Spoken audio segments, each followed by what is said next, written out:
Okay, everybody. Thank you so much for being here. Welcome to our Wicked Smart webinar series. My name is Teresa Tim. I'm the General Manager of Midwest Family Dash, and with me today as our moderator and co-host is Andy Bonce. He's the Marketing Manager at Midwest Family in our Madison offices. And today we've got some pretty cool conversations for you. We're delighted that you're joining us because Andy's going to introduce you to 3 business owners that were, like some of you on this call, deemed as non-essential businesses. And they're going to share some successful examples of how they pivoted and are working through this pandemic that we're dealing with in the last several weeks here. And so without further ado, Andy, I'm going to have you introduce our agenda, and we'll talk about learning from the examples of what these 3 clients have been experiencing.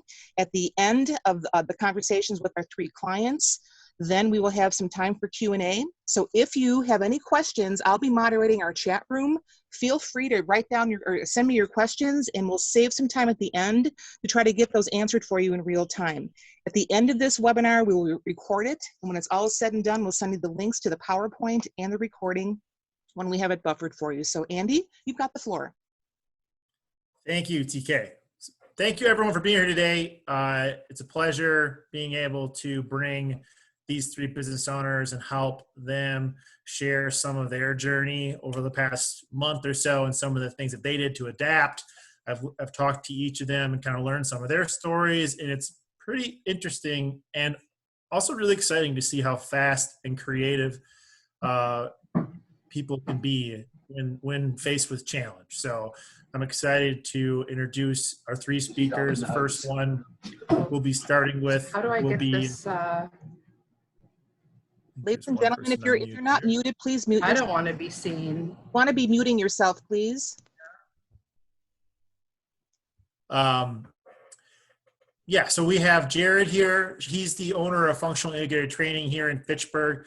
He's also where I go to work out, and I've been known him for probably 8 years. So really excited to introduce him. And then Kendra, I just met Kendra just last week. She's the owner of 4 businesses prior to this. And she'll tell her story here. And then Sarah is the owner of Revel in Madison, and she'll be able to share her story also. So I'm excited to be able to introduce each of these speakers, and I'll pass it off to Jared here if you're available. You can kind of tell us a little bit about your story and kind of how you've pivoted in your gym and some of the things that you've learned. So, yeah, well, thank you, Teresa and Andy, for having me. First off, it's a crazy time right now. So we are a gym located in Fitchburg, right in the corner of PD and Verona Road. So if you know where Benjamin Plumbing was, we're 1 building north of that, or where AMS is currently, we're in the same building as them. So they're a neighbor of ours. We're a gym that focuses on performance training for individuals and individuals of various ages, all the way as young as 12 years old and all the way up to, I think we have somebody who's in his 80s. So we have a wide variety of athletes, but we train everybody in the gym. Right, so we're physical location. They come to us. They work out anywhere from 2 to 4 times a week. And when everything came down, all the mandates came down, we were deemed non-essential. And so we had to make a very drastic and quick switch to take our entire business, which is primarily coaching based, and was what pretty helpful in the process was change it to a virtual setting. So in the matter of a week, we went from training 250 plus clients in our gym physically to training them virtually via Zoom calls, via one-on-one FaceTime calls for some of our semi-private clients that had more personalized needs, as well as creating custom programs built around the access to equipment that they have at home for some of those semi-private clients, but also using tools that we've been using with other previous distance clients, technology and whatnot, so that we can actually provide them with training programs to do outside of virtual workouts. So giving people a variety of options, knowing that the training that they were doing and the consistency that they had been experiencing was probably going to change, because that's the nature of what's going on right now. People have various stresses for various reasons, between childcare at home, working from home, balancing those two things, or losing jobs in those situations. So we've had a really good engagement with our clientele. Probably at least 70% plus of our clients have been doing the virtual workouts on a regular basis, and have had really zero attrition. We actually have had zero clients who have fully terminated their contract. We have probably 10 to 12% that have suspended their membership, obviously, until this whole thing kind of blows over.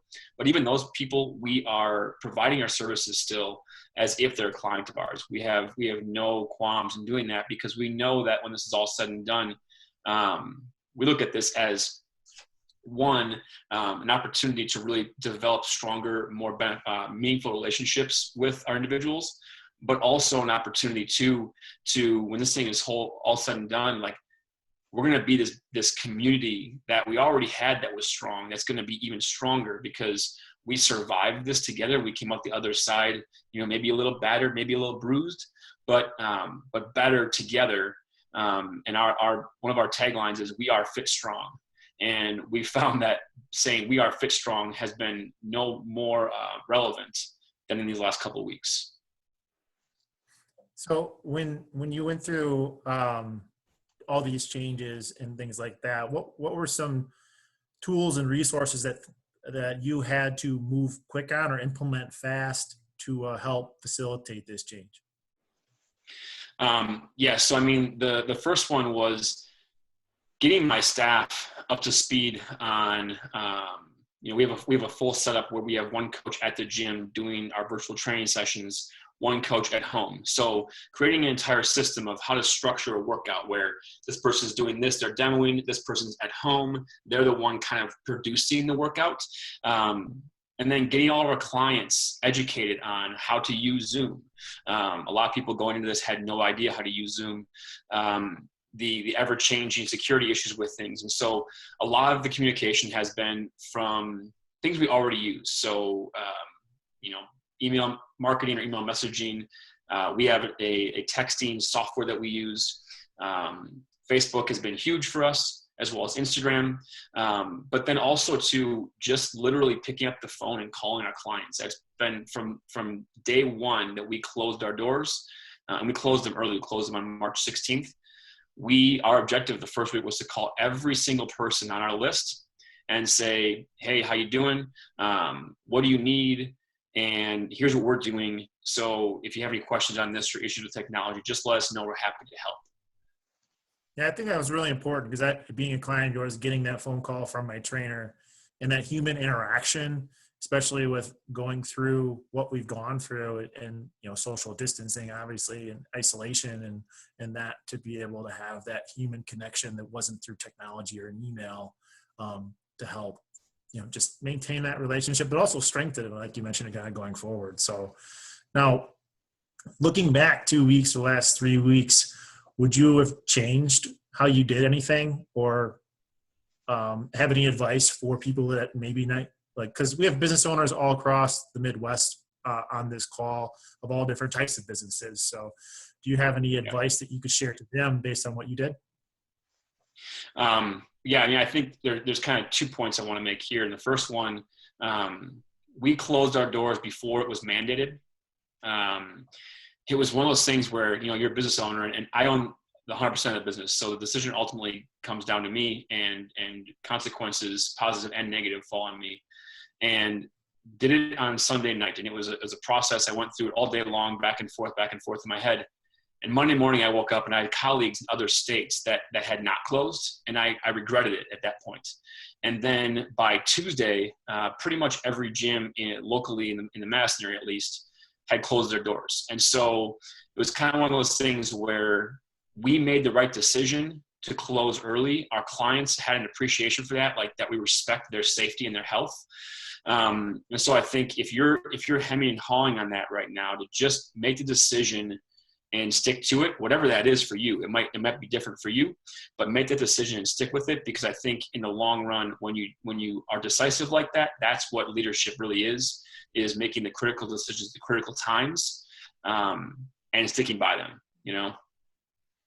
But the second thing I think that I would do or have maybe prepared better is kind of what the slide you pulled up here. And this is something that we're doing right now. And actually we'll be running this for probably more or less the duration of this whole thing. We have 3 restaurant owners, as well as I have a couple of restaurant owner friends who aren't clients, but they are our friends through other organizations I'm involved with. And we realized really quickly, I mean, we have a family that trained with us, mother, husband, and then 2 of their kids that had to suspend because his restaurants had to shut down.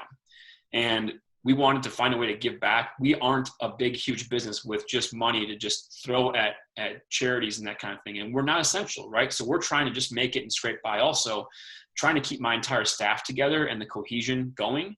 And so we are doing this challenge where basically you can join our virtual workouts for a donation of as minimal as $10, as much as $500. And what you get when you do this is you complete the 14 days, and ideally you do 6 workouts, but I'll let you guys in a little secret. We're not giving the gift cards to people who aren't completing the 6 workouts. Like, if you do the 14 days with us, we're going to give you the gift card, and we're going to give you half that money back in a gift card to a restaurant of your choosing. And if you were able to scroll down on that sheet a little further, we have a list of about 25 different restaurants local to the Madison area, and you can choose from those. And then we'll give you a gift card of half that value that you donated. The other half goes to us for our payroll expenses. So it's a way for us to still give back to the community, but be able to keep our business running too, because ultimately, at the end of the day, I got to look out for my people, my staff, and my fit family, and make sure that they're taken care of. And so this is a way for us to do both and really be community supportive in a time when businesses like ours, I mean, in our profession, there are definitely going to be fitness businesses that do not reopen when this whole thing is said and done. Awesome. I think we have probably a minute or 2 left before we bring in the next speaker. But now, you were not in e-commerce. You weren't set up for this before, right? Like, this was all kind of on the fly as you built this and things like that. Do you have any quick tips that you can share for people that need to adapt from a service-based, typically not online e-commerce to something like this? I mean, I think the quickest tip is be willing to adapt quickly and be overly communicative with both your team and with your clients. You know, this is a time when I don't think there's too much communication to be had. People want to see faces. People want to see humans that aren't in their household, right? And so this is an opportunity to do that. And you have to pivot quickly, and it might change day to day, week to week. So being overly communicative, you can't communicate too much, basically. Great. Okay. Well, thanks, Jared. I really appreciate you sharing your story and a few tips for the business owners across the Midwest here. Well, if you have a question for Jared, we'll have a Q&A at the end. So go ahead and set that aside, and we'll kind of tackle all those at the end. So I want to keep this moving and introduce our next speaker, Kendra Cooper. She's the owner and operator of Cooper's StrEATside Bistro and Cooper's Alleyside, and she had shared 2 other businesses that she also owns, and she's been forced to pivot, and she's down in Springfield, Illinois, and Hi. wanted to introduce her. Hi, Kendra. Hi, thank you for having me today. I appreciate it. I'm down here in Springfield, Illinois, and as Andy had mentioned, I do have 4 different operations. We have a restaurant, which is Cooper's Alleyside. Then we have a corporate eatery in here. And then we also have our food truck, Cooper's StrEATside Bistro, and then we have a large catering clientele as well. And if you just want to push next, sorry, I made a little slideshow. So changes actually took place for us here in Illinois rather quickly amongst a nation of other locations in that. So we first started seeing an impact the week before St. Patrick's Day, which is when restaurants were actually closed in the state of Illinois. It was announced on Sunday evening and actually into place for Tuesday, March 17th. With that week before, we started seeing a lot of cancellations coming in for different catering events and food truck events. So we started implementing something that week with basically, because everybody was just like panic mode. So we started doing like take and bake options with that. And we just did a la carte for that weekend. And we had a huge response for it. And we're like, hey, this is like something new. This is like a completely something different. Is this something that we go through? That Sunday evening when Governor Pritzker had put into place of the mandated closures, we were all just kind of like, we're sitting here at the restaurant, like, what is going on? What are we going to do? And that's when we started implementing our take and bake options. So with that in mind, what we are doing is that we release our menus on Wednesdays. They can order through Friday, pick up on Saturdays. They can pick between a morning shift and then we take a break. We package up the meals for the afternoon pickups. It works really awesome. We've been doing a la carte options. We've now increased our menu to like basically 4 different type of take and bake meals, which range anywhere from the servings for 2 to 3 people to 4 to 6 people. We've also done our signature take and bake pizzas, which have been a big hit as well. The demand for our take and bake options have taken off to where people started inquiring about our fried chicken and our fish that we do on Tuesdays and Fridays. I'll just let you know on a little secret that generally on a Tuesday, we would go through about a case of chicken. Currently right now, because the community support is so amazing, we're going anywhere from 4 to 6 cases of chicken right now on a Tuesday. So a huge change, a massive change here. So which also took a toll on myself because when we first started putting out our first 2 menus for take and bakes, we were doing everything, contact me on my cell phone, email me, text me, Facebook message me, and it was a very overwhelming, daunting situation for me. I tried to create an Excel spreadsheet and it was just like it was nuts. I was going cross-eyed over it all. So I reached out to our POS system and thankfully they had an online ordering option. So we implemented that very quickly. And now almost 95% of our orders are coming in via online, which is nice because majority of them are prepaid. So when they're paying online, that's allowing us to do like a contactless pickup and people are loving it. They literally pull up to our door. They tell us who we are. We have walkie-talkies out there to let us know in the kitchen who to bring out to. We put it in their back seat or their trunk. If it's not prepaid, we've actually had the customers leave the money in the back seat or the trunk. So we're not actually doing a transaction and touching the customer. Then we've also opened up our availability for delivery. We've had some people that were delivery drivers for other industries that have been laid off and came to us and said, hey, I'm a driver for so-and-so, I'll drive for you guys, which has opened us up to reach out to another market where people are actually gifting meals to people now. So it's been pretty cool. So you can go ahead and move forward, Andy. Another thing is that a way that we've been able to be keeping our head above water with this and keeping on our 7 full-time employees is our action plan with social media. I've always been the one that was in charge of our social media and it would slack. I have 2 kids at home, can be kind of a crazy thing for me to get to that. And I really have focused on making sure that we're staying active. We're active on Facebook, Instagram, and Twitter. I've been very, very, very strict on making sure that I comment back on somebody that shares our menus, anything I'm putting out there, letting them know, like thanking them for our support, because the more activity we have on social media, it's basically taking us through this. Then we noticed our last week or the week before, we noticed our Facebook was only like getting a couple likes and that we're like, what's going on? Like this week we're getting 30 and now this week we're only getting 2. So I promoted something just for $10 and we're back up to where we were before. So it was like they went in there and started controlling because they saw that we were getting a lot of visibility in that. And I know they've heard that Facebook does control that, and it definitely showed us that they did. So thankfully with our promotion that we did, we're back there again. So That's been good. I downloaded it's called Ripple. I've downloaded that onto my phone to where I can actually do all my posts. And since we do have the two different names for our businesses, I'm actually to post to both of those social media platforms and share within that just through that application through Ripple. It's just been very good.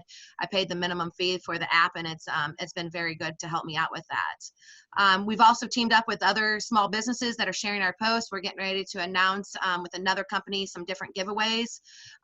Other companies have been contacting us to provide food to locations of essential employees, which has been nice as well. So we just went over to one of the hospitals here based from another company here in town that wanted to provide food for them. So it's a nice to, obviously, as like what Jared was saying earlier, is teaming up with other businesses within your community, because that's really a big impact right now. So this just kind of shows, I found it very interesting just because of my small tasks I've been doing on Facebook and social media. In a sense, like this is my Facebook page insights. You can see how much it has increased for both of the pages. Alleyside actually used to be our weakest link as far as our Facebook activity goes. And now it's like getting the most, reaching out to the most customers or clients or whatnot, just because the activity that it's been having. So it goes to show that a little bit does pay off. You can see there I did that $10 post boost that has actually really helped, as I said. It's like I couldn't even believe it when I started looking at that. Our page likes have increased so much just with Alleyside. StrEATside has always been one of those just because it was our first originated business. But yes, so it does pay to be active on social media. I know sometimes it can take a few minutes and that, but it has been really rewarding for us. Go ahead, Andy. Next thing is like our community involvement. That goes back to teaming up with other companies as well locally. We've actually, when we have been preparing our meals, we always put in a little bit of extra. Our local Ronald McDonald House only has like 22 people, but us donating those meals to them is very big right now, because what's happening is that they may have chefs that had volunteered to cook there weekly, but the Ronald McDonald House obviously can't have anybody in there cooking.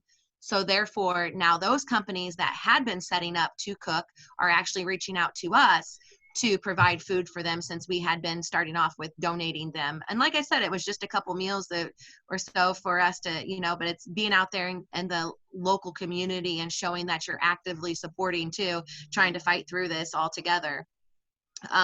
We also have had another option is that we've created menus we do a lot of corporate caterings monthly or so. They're set up like, say for the first Wednesday of the month or whatnot, where we've provided them with a menu that is lunch boxes to send to essential businesses.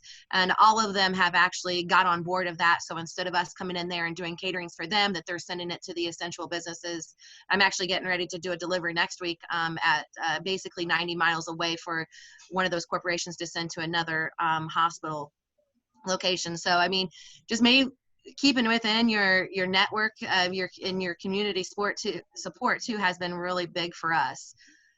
Local breadline, when we first had the shutdown, we actually realized, oh my goodness, some of this product that's on our regular menu, it's going to go bad. How can we turn it around? There's actually an app that's within our community. I think it's actually a global app. It's actually called donationsdelivered.com. So it's a meal connect for Feed America, where we were able to contact them, send them a text message, and they came and actually picked up that product that we were able to donate rather than it going to waste. So our complete model has changed. We don't have the regular business restaurant hours. Like I said, we're just doing our take and bake. And then now on Tuesdays and Fridays, we're doing our fried chicken and fried fish options. So you can go ahead and go next, Jared, or Andy, sorry. Another thing is we've had to been there for our employees. Our employees were so scared when they heard that the restaurants were going to be closing down. A lot of them, as we know, the restaurant industry, the best thing is that to keep them at work. And that we've been able to do that. We've had to look into a lot of things, where we did some deep cleaning the first 2 weeks before our take and bakes really took off, and everyone's like, what are we doing? Well, we're creating hours for you. Everyone loves to cook, but the main thing is that keeping them here and doing some deep cleaning. We've removed all of our furniture from our dining rooms, done the carpet. We've removed all of our equipment in the kitchen line to where we've unplugged it if it's not in use. We've set up tables for our production line. So it's been a big change. Safety, we've had to sit down and talk to all of the employees because obviously we're in a very critical environment, making sure that they're also practicing social distancing on the outside of the kitchen, not just while they're here. We've set up some different things, you know, as far as like when people are coming for the order, as I said, making sure they're changing gloves and everything gets put into the back seat or the trunk. So we're not touching the other customers coming in. And giving back to our employees has been a main thing, especially as they're all pretty much scared throughout this time period, as we all are. Each week they're having the same shifts. It's easy production. And then we do a joint lunch breaks, but that's a little picture there. You can see that we're making sure that we have our 6 feet of social distancing while we're eating. And then we send them home with meals too, to make sure that their family at home that's not working too, that making sure that they're going to be, you know, fed, because that's always a concern. And some useful tips throughout this time is always just looking at ways that you can decrease like your reoccurring costs. For instance, we had Aramark. We had to downsize the amount of towels and rugs getting picked up and things like that. Just looking to see where you can decrease, unplugging equipment that's not in use or something that you could, you know, keep a lower electricity bill. Keeping a flexible schedule. That's been one of our main things because we've had other catering things jump up with having businesses do donations. Embrace the change, because in staying positive through this change, the crazy thing is that every day is a new change, it seems like, or it had been for the last couple of weeks. It seems to slow down, knock on wood. But then, you know, making sure that you're staying positive so that reflects onto your employees. And keeping the employees engaged. We've had competitions like, okay, well, whose menu item is going to sell the most this week, and give them a little reward or kickback for that. And then, of course, giving back to the community is obviously one of our big priorities that we've done. You can see a picture down there we just delivered. That was actually from American Insurance, their team there on the right, that they actually donated to Springfield Clinic but had us provide the food for them. So it's been definitely a learned situation throughout this entire process, I'd say, these last 5 weeks. But main thing is staying positive and embracing the change, and you know, just keep going forward. If you take a couple too long, I guess, to try to figure out your plan, sometimes you're on the back burner in a sense, trying to catch forward to your competitors out there. And so it's just like, you've got to roll with it and try it out. If it doesn't work out, then you've got to be flexible for the change again. Cool. Well, thanks, Kendra. Appreciate you sharing all this information, and it's pretty amazing on how much change you've made in, you know, 3 weeks. Who knew that you could do so much in 3 weeks, right? So yeah, it's been very crazy. Thankfully, our employees have been on board since the get-go, but it's also making sure that, you know, they're able to stay with us through this, because I mean, that's the main thing. If they're not working here, then you know, they're out doing something else, and I know eventually this is going to pick back up, and so we need to make sure. I don't want to retrain. Right. Yeah. Great. Well, thanks a lot. I really appreciate you sharing that, and I know it was valuable for anybody that has businesses that know in the restaurant, and might inspire some ideas for other businesses too. So thanks a lot. Yeah. So I wanted to introduce Sarah Van Dyke next. She's the owner of Revel in downtown Madison. I just met her last week, and she has a really unique business model, and I'm excited about what she has to share with you. So Sarah, I'll let you go ahead and jump in and introduce yourself. Tell us a little bit about your business and kind of how you adapt through this process. Perfect. Thanks, Andy. Thanks for having me. Hi, everyone. My name is Sarah, and my business is called Revel. As Andy said, it's located downtown just off the Capitol Square in Madison. And we are a crafting bar and event space, and we have normally 3 main revenue streams. The first is what we call our craft bar, and it's guests drop in or make a reservation, and instead of ordering food the way they would at a restaurant, they order a craft project. And we have a bar on site where they can get drinks and snacks, and then they hang out with their friends and have fun crafting. So that's really our primary piece of the business. Along with that, we host creative and lifestyle workshops, topics like glass etching and calligraphy and flower arranging, things like that. And then kind of the third revenue stream that we normally have are private events. So we rent out our space to groups who are celebrating birthdays, bachelorette parties, baby showers, everything like that. So similar to what Jared was saying, we ended up closing our space on the 15th of March, kind of when things were just starting to escalate. It felt just socially irresponsible to be encouraging people to come and gather at a time where the concerns about the virus were so great.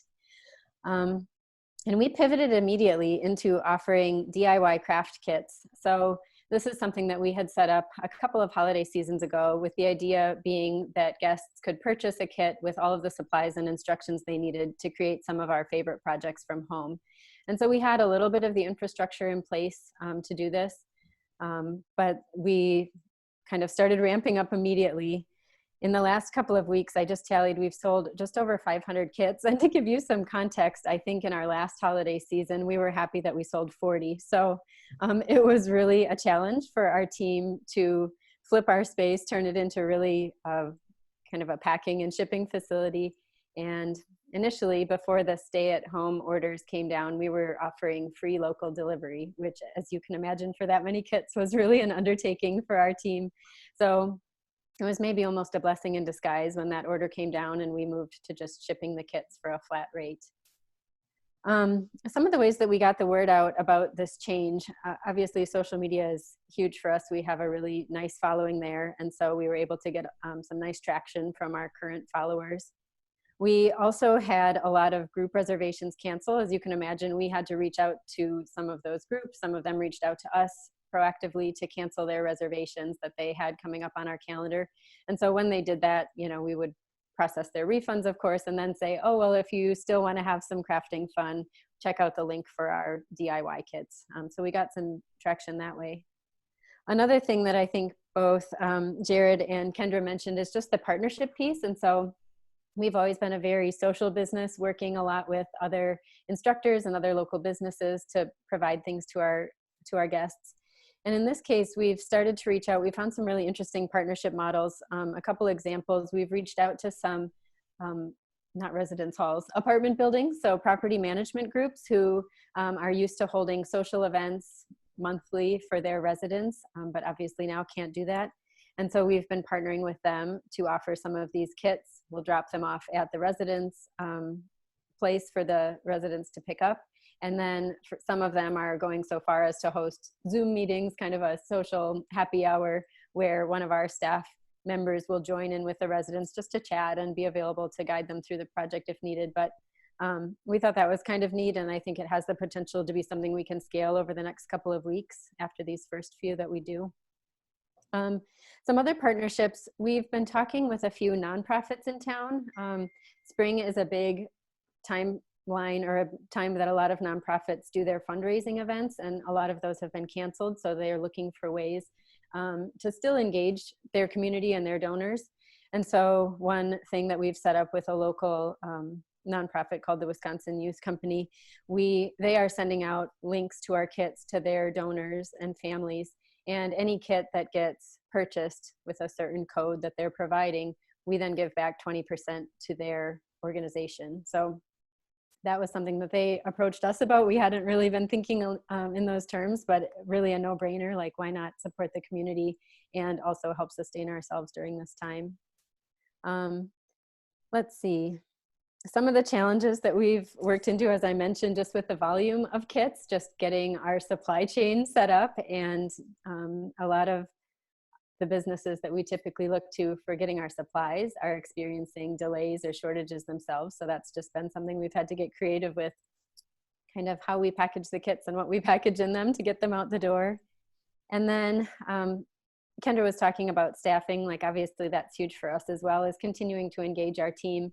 We're fortunate in that none of our team members except for myself are full-time. So we do have a little flexibility, but we've found ways to creatively keep them engaged in the business. So for example, a lot of the components that go into the kits, you see a picture on the slide here of our string art boards. Each of those boards has to get painted, sanded and painted by one of our team members. So I'll drop off a box of boards on a team member's porch and they'll kind of work on them at home and then drop them back off on my porch. And then we've also just been hosting weekly Zoom meetings as a chance to kind of keep our team strong during this challenging time. Yeah, I think those are the main things. We're, really trying to look ahead. I think it's hard to know when we might get back to normal and if that normal will be the same as what we had before. I think as a business, that really depends on groups of people coming in. We're mentally preparing for the fact that we probably won't be able to ramp up fully right away, and we might be limited to smaller gatherings initially. So we're just starting to brainstorm what types of offerings we might want to have ready, or what types of smaller workshops offerings. I'm not quite sure what that will look like, but just trying to anticipate what might be coming and not assuming that we're going to go back to exactly the way that things were before this all started. Great. That's great. Yeah, it's amazing how creative your business model is and how fast you're able to get boots on the ground, and going from 40 to 200 kits. That's pretty impressive. 500. Yeah, it was a 500. lot. Yeah, it's a lot of people out there crafting. Yeah, well, everybody's bored and trying to entertain their kids. So yeah, in that regard, we got lucky, I guess. I have 3 of them myself, so that's definitely a challenge, and staying sane yourself. So yes. We have about 10 minutes left. So TK, have you seen any questions come through the comment section? Otherwise, I have a few of my own for. Yeah, we do actually have a couple. And Sarah, since you're on the mic, and this actually can be a sort of a combination answer with you and Kendra, because both of you have pivoted in a way that you were forced to make change, but saw some opportunity here. And the questions are very similar. With 500 kits being sold, with this link of DIY. The question is, do you think when this thing is over, you're going to still keep this business model or a portion of it? That's a great question. And we hope so. I think logistically it will be challenging since we're downtown, we're in kind of a prime location real estate wise. And so we have pretty limited storage space already. So a question would be, could we find kind of an offsite facility to do the packing and shipping if we ended up having this running at the same time as our normal brick and mortar operations? I do see a lot of potential. I think there's a lot of, especially now with corporate clients moving all remote, I think a lot of them are going to maybe rethink the need for central offices. And we're seeing a lot of businesses looking for team building, virtual team building activities. And so I think that could be a way that we could market this once everybody is able to get out of their homes. Thank you. And Kendra, would you answer the same question, where the question was, wow, you pivoted and you now have this gigantic take and bake operation. Will that continue? And if so, how would you do that? Yeah, actually, we've actually been inquired about that quite a bit. So we are looking forward as far as what are some different things that we can do to continue on this, because our food truck will also be firing up and be going once we're able to get out and about. So that is one thing that we have already discussed, that we do look forward to continuing it on. It may not be a weekly option, but maybe like an every other weekly option or every other week option. And so just making sure that, assuring our customers that we are still going to be there for them, because a lot of them are ordering multiple items during a week, because if they are an essential employee, they can't cook at home right now, or some of them just don't cook at home, and some of them have cooked at home and delivered to their parents. So it's definitely a new venture for us that we'll definitely be looking to continue. That's great. Thank you. I've got a question for Jared from somebody from Missouri. Really great idea. Awesome, cool idea with donation and gift card. That's great. You mentioned in the beginning, when this first happened, your trainers made personal phone calls. Are you still doing that, and how often? Yeah, great question. So that's been, after the first week when we did that, we realized how important that really was. And we've continued that. So we have just created a pretty simple Google spreadsheet where we have, all kinds of different things, like what we're talking about with them, are we reaching out to them, how are we reaching out to them, and we've gone as far as kind of temperature levels. So, green, somebody who is at a point now where they're good with whatever's going on, they're good. Yellow, kind of like, okay, we're doing okay, maybe we need 1 or 2 things, or just a little nudge. Orange, like, we're struggling here, and how can we help you out? And red, like, we haven't been able to reach out to that person. We haven't heard from them.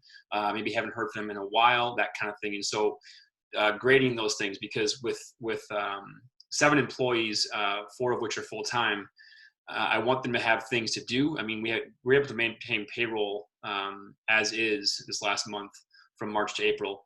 So everyone had plenty of work to do because of these reach outs, but it also allowed for us to continue to connect with our people consistently. And I think it's a large part of why we still have such good engagement and a lack of suspensions with our clientele. I mean, there's gyms right now who I know are easily down to half their clientele paying them right now. And we're at somewhere between like 85 and 90%. Well, congratulations. A question for Kendra. You mentioned something about an app called Ripple. What is that and what's the cost? So this is an app that we actually have downloaded from the let's see here, the Android App Store, and it's just basically a marketing one. So where it allows me to do different posts via any social platform that you hook up to it, you link them together, and it allows you to, it gives you some different recommendations, like on weekly posts. Maybe it will tell you like what the day is. If it's like, you know, National French Fry Day, it's like, hey, you might want to create a post geared towards National French Fry Day. I can't really recall. I've actually had the app on my phone for about 2 years, and I just started really using it, and I cannot remember what my original setup fee was for that. I apologize. It's been a long time that it's been on my phone. I just started using it though. Okay, thank you. And Andy, you said that you had a couple of questions for the group.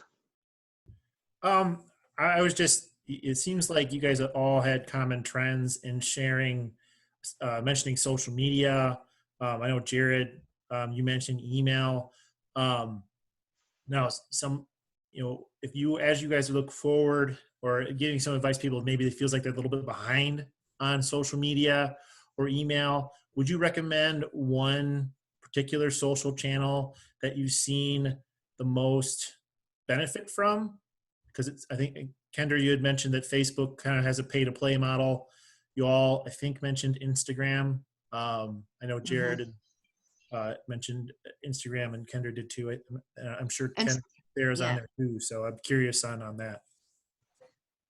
For me, this is Kendra. I was going to say for us, it has always been Facebook for us originally. Instagram is becoming more active now. Still, Facebook is by far the highest up there, but Instagram definitely is more activity on Instagram than what there has been in the past year. Twitter, we always just stay connected with Twitter just because there's a certain part of our followers that just don't do Facebook and Instagram, that they're only Twitter followers. And so that's another thing is that every time I get a new like or something else, I'm checking out to see who's following us. So then I know also like what type of crowd that we have of following us. Thanks, Kendra. Jared, how would you answer that question in about a minute? Which social channel? Yeah, so I think you have to figure out where your people are. I mean, we know our people are on Facebook, but I just was on a webinar last night with a whole bunch of high school sport coaches, and their kids are on Instagram and Marco Polo and TikTok. So it's like you have to figure out where your clientele is at, and then that be your choice. And I mean, just start doing it. If you're behind, just start doing it. Just start putting things up and start engaging your people. Thank you. Sarah, what's your comment? I think same advice, like wherever your people are. And for some businesses, that's going to be your email list. And for others, it might be social media. We are lucky to have a very like visually appealing product. So we see a lot of good traction from Instagram posts and stories.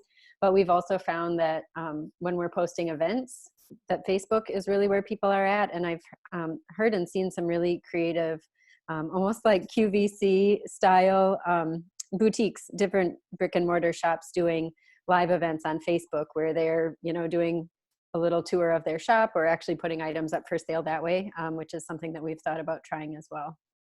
Awesome. Thank you. And everybody on this call, thank you for taking your time today. I hope you heard some tips that you can use. You can see on the screen, Andy has coordinated our next week's Wicked Smart webinar. Want to give us 60 seconds worth of a preview of what we should expect, Andy, and then we'll sign off and have you start the rest of your afternoon. Yeah, so Zach is going to talk about how to use video to kind of engage people and different ways you can have it grow your business and push past kind of where we're at, pushing past this crisis. Kyler is a story brand coach. If you're not familiar with StoryBrand, Donald Miller is a author of StoryBrand, the book. It's a fantastic book. He's going to talk about how to use story and how to kind of continue to engage your customers and your audience with the power of story. And I didn't throw my picture on there, but I'll be talking about how new lead generation strategies that you can work on right now that will help you both right now, but also position you for future success. So we'll be able to have a very content-packed webinar next week, and look forward to sharing that information. Awesome. Thanks, everybody. And again, to Jared, Sarah, and Kendra, we appreciate the time you took with our people across all 8 markets. Andy, thank you for being moderator and coordinator. You should expect a link to this if you'd like to have a review copy in the PowerPoint sometime tomorrow morning at the latest. So appreciate all of you. Hope to see you next week, and pay attention to your next invite coming soon.